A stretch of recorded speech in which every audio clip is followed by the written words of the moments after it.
Hello बच्चों, स्वागत है आप सभी का एटॉमिक स्ट्रक्चर सीरीज के नेक्स्ट पार्ट में। और जैसा कि आप लोग जान रहे हैं कि हमारा वीडियो लेक्चर किसके ऊपर चल रहा है। इस समय हम लोग बात कर रहे हैं क्वांटम नंबर के बारे में। अभी तक हम लोगों ने क्या हुआ है, दो क्वांटम नंबर को कवर कर लिया है, that is principal quantum number and azimuthal quantum number. ठीक है, आज हम लोग बात करेंगे एक तीसरे प्रकार के क्वांटम नंबर का, जिसका नाम है मैग्नेटिक क्वांटम नंबर। अब हुआ क्या कि मान लो किसी ऑर्बिटल में अलग अलग दो ऑर्बिटल है, उसमें n की वैल्यू सेम हो गई और l की वैल्यू सेम हो गई। तब उन दोनों को डिफरेंशिएट कैसे करेंगे, तो उसको डिफरेंशिएट करने के लिए एक नए क्वांटम नंबर को इजाद किया गया, जिसको हम लोग बोलते हैं मैग्नेटिक क्वांटम नंबर। ठीक है, चलिए अपने कॉपी में हेडिंग लगाइए, magnetic quantum number. Magnetic quantum number, ये हो गया आपका हेडिंग। ठीक है, मैग्नेटिक क्वांटम नंबर को डिनोट करते हैं स्मॉल m से। किससे डिनोट करते हैं भाई? स्मॉल m से। कई किताबों में और करके यहाँ लिख दे रहा हूं, ये m और नीचे सफिक्स में l के फॉर्म में भी लिखा हुआ मिलेगा, मतलब इससे भी इसको डिनोट करते हैं। ठीक, तो ज्यादातर केस में स्मॉल m ही याद रखिएगा। तो ये हो गया मैग्नेटिक क्वांटम नंबर, हेडिंग पड़ गई। ठीक, होता क्या है तो देखो, magnetic quantum number, magnetic quantum number is used to define the proper orientation of orbitals for particular subshell. देखो भाई, एक सबसेल में हो सकता है एक ऑर्बिटल हो या एक से अधिक। जैसे s में एक ऑर्बिटल होता है, p में 3 ऑर्बिटल होता है, d में 5 ऑर्बिटल होता है, f में 7 ऑर्बिटल होता है। तो उन सभी ऑर्बिटल का क्या होगा, एक पर्टिकुलर ओरिएंटेशन होगा। तो उसको डिफाइन करने के लिए हमें किस क्वांटम नंबर की जरूरत पड़ती है? That is magnetic quantum number. Magnetic quantum number की एक और जरूरत पड़ेगी जीमान इफेक्ट को बताने के लिए। तो जीमान इफेक्ट मैं आपको बताऊंगा जब मैं पीरियोडिक टेबल आपको पढ़ाऊंगा। अभी आप जानते हो कि मैग्नेटिक क्वांटम नंबर का यूज हम लोग करते हैं किसको डिफाइन करने के लिए? The proper orientation of orbitals for particular subshell. अब एक बात और जान लो कि होता क्या है, ये प्रॉपर ओरिएंटेशन के बारे में बताता हूं, तो इसको एक और नाम दे दिया गया। It is also known as orientation quantum number.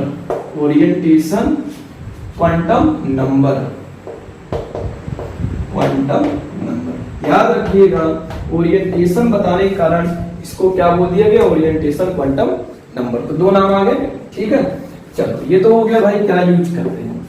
अब देखो है क्या कि जो मैग्नेटिक क्वांटम नंबर है उसकी जो वैल्यू होती है वो डिपेंड करती है एजीमुथल क्वांटम नंबर के ऊपर। कैसे करती है? छोटे फॉर्म में जान लो कि अगर मान लो आपको एजीमुथल क्वांटम नंबर की वैल्यू मालूम है, for any value of L मतलब क्या हो गया? Azimuthal quantum number, total value of m बराबर plus minus l with zero.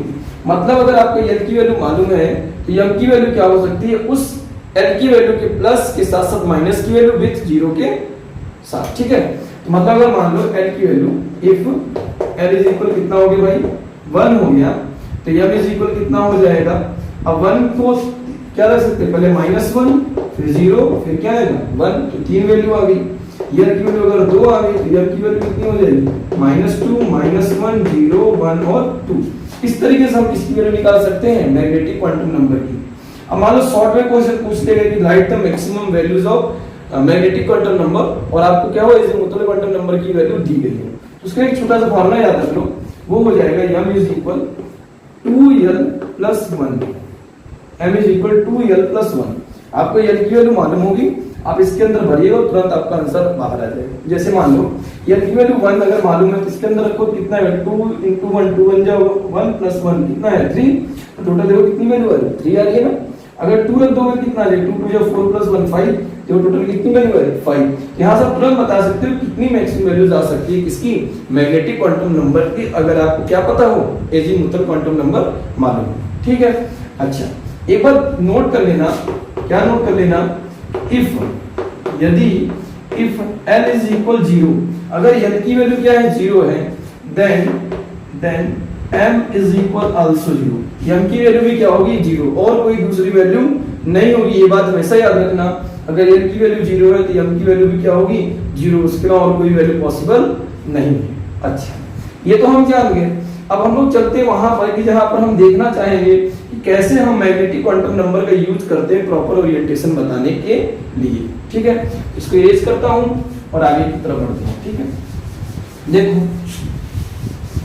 है क्या अपने पास, अगर मालूम है इस L की वैल्यू 0, कितना मालूम है L की वैल्यू 0, तो कौन सा सबसेल होगा, सबसेल हो जाएगा अपने पास, बोलो भाई सबसेल हो जाएगा अपने पास S सबसेल। कौन सा सबसेल होगा भाई, S सबसेल। तो m की वैल्यू भी कितनी होगी 0, और इसका ओरिएंटेशन कैसा होता है भाई, ये तो स्फेरिकल होता है। कैसा होता है ये भाई, स्फेरिकल होता है। ठीक, कुछ इस तरीके से। अच्छा, अगर मान लो L की वैल्यू कितनी आ गई, L की वैल्यू देखो इसमें होता है कि एक ही तो ऑर्बिटल होता है जिसमें 2 इलेक्ट्रॉन, तो L की वैल्यू इस पे कितना रखेंगे 0 रखेंगे। ठीक, अब L की वैल्यू अगर मान लो 1 आ गई तो L की वैल्यू कितनी हो जाएगी प्लस माइनस 1 विद 0, माइनस 1 0 और 1। तो L अगर 1 है तो कौन सा सबसेल में चले जाओगे आप, P सबसेल में आ जाओगे। इसमें आ जाओगे P सबसेल। अब भाई P सबसेल में तो आ गए ऑर्बिटल कितने, 3 ऑर्बिटल आ गए। This is the px py and pz। अब क्या करेंगे, एक ही वैल्यू उठा करके यहाँ पर शिफ्ट कर देंगे, -1 0 और ये 1, -1 0 और 1। तो px py pz, तो देखो तीनों ओरिएंटेशन आपको दिख जाएगा, आपको px py z तीनों ओरिएंटेशन अपने आप ही दिख जाएगा। ये x हो गया, ये y हो गया और ये z हो गया। तो px y ये हो जाएगा, डंबल इस शेप में होता है, तो दिस इज द px। ठीक, इस तरह का आपको py बनाना है तो आप बना सकते हो इसका py भी कुछ इस तरीके से, is the x y z। तो यहाँ से आपका क्या बन जाएगा, py बन जाएगा। ये सब चीजें मैं बता चुका हूँ, ऑर्बिटल्स के कैसे से बनते मैं आपको प्रीवियस वीडियो में बता दिया हूँ, उसका लिंक मैं आपको डिस्क्रिप्शन में दे दूंगा, वहां से देख लीजिएगा, समझ लीजिए कि ये क्या बताता है। अगर px आएगा तो ये हो गया -1 के लिए, ये हो गया 0 के लिए, और pz अपने को बनाना है तो ये हो जाएगा आपका कुछ इस तरीके से, this is the x y और ये हो गया z, ये आपका आ जाएगा इस तरीके ओरिएंटेशन। यहाँ पर कितनी वैल्यू होगी m की, यहाँ पर m इज इक्वल 0, यहाँ पर m इज इक्वल -1 और यहाँ पर m इज इक्वल क्या हो जाएगा +1। ये प्रॉपर ओरिएंटेशन कौन बताता है, मैग्नेटिक क्वांटम नंबर। इस तरीके से आप बता सकते हो। अगर मान लो L की वैल्यू कितनी आ गई, L की वैल्यू आ गई 2, तो M की वैल्यू कितनी हो जाएगी -2 -1 0 1 और 2। और कौन सा सबसेल होगा भाई, अगर L की वैल्यू 2 होता था तो वो ये होता था D सबसेल। कौन सा सेल होता था भाई, D सबसेल। तो यहां से आप बना सकते हो D सबसेल। कैसे बनेगा भाई, D के पास टोटल होते हैं कितने ऑर्बिटल, 5 ऑर्बिटल होते हैं, 1 2 3 4 एंड 5। इसको हम लिखते हैं dxy dyz dzx dx² - y² और ये dz²। तो देखो पांचों वैल्यू उठाएंगे और एक एक ऊपर शिफ्ट कर देंगे, तो -2 -1 0 1 और 2। कोई दिक्कत, आप इस तरीके से इनका भी पर्टिकुलर ओरिएंटेशन दिखा सकते हैं। मैं ये बता रहा हूँ, मैं ये सब चीजें आपको प्रीवियस वीडियो में बता चुका हूँ, वहां से आप जाकर के देख सकते हैं। तो ये तो हो गया यूज किसका, मैग्नेटिक क्वांटम नंबर का। ठीक है, अब हम कुछ क्वेश्चन लेते हैं और वहां समझते हैं कैसे हमें डायरेक्ट क्वेश्चन करना है। ठीक है, देखो अपने पास मान लो क्वेश्चन दे दिया कि राइट द, क्वेश्चन आ गया right the value of NLM for given data. अपने पास एक डेटा दे रखा है और वहां से NLM पूछ रहा है। क्या दे रखा है, पहला क्वेश्चन है अपने पास 2s में अपने को NLM निकालना है। भाई ये जो वैल्यू होता है वो किसकी होती है, n की वैल्यू कितनी आ गई 2, और n की वैल्यू 2 आ गई, तो n की वैल्यू कितनी आ जाएगी भाई, इसको देख के बताना है। n की वैल्यू कितनी आ जाएगी, n की वैल्यू यहां से आ जाएगी 0। कितनी आ जाएगी 0, तो n की वैल्यू भी कितनी हो जाएगी 0 हो जाएगी। कितनी हो जाएगी 0, तो NLM की वैल्यू यहां से निकल गया। अगर मान लो दूसरा क्वेश्चन दे दिया कि बताइए 2px में NLM कितना होगा।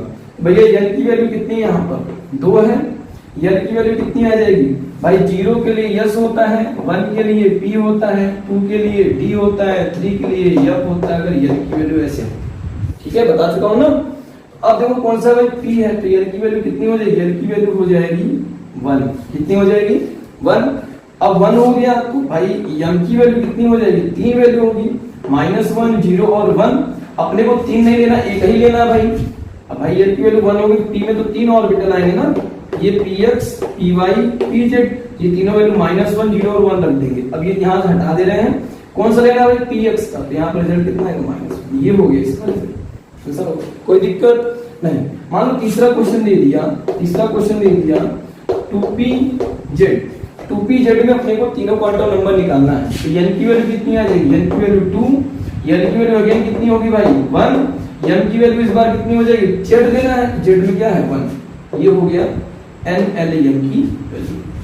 आई होप आपको समझ में आया होगा किस तरीके से इसका यूज करते हैं। अब हमारी बारी है चौथे क्वांटम नंबर को। जैसे ही हम चौथे क्वांटम नंबर खत्म करेंगे, डिटेल में इसके ऊपर क्वेश्चन लगाएंगे और देखेंगे किस तरीके क्वेश्चन इनके बनते हैं। ठीक, नोट करिए इसको।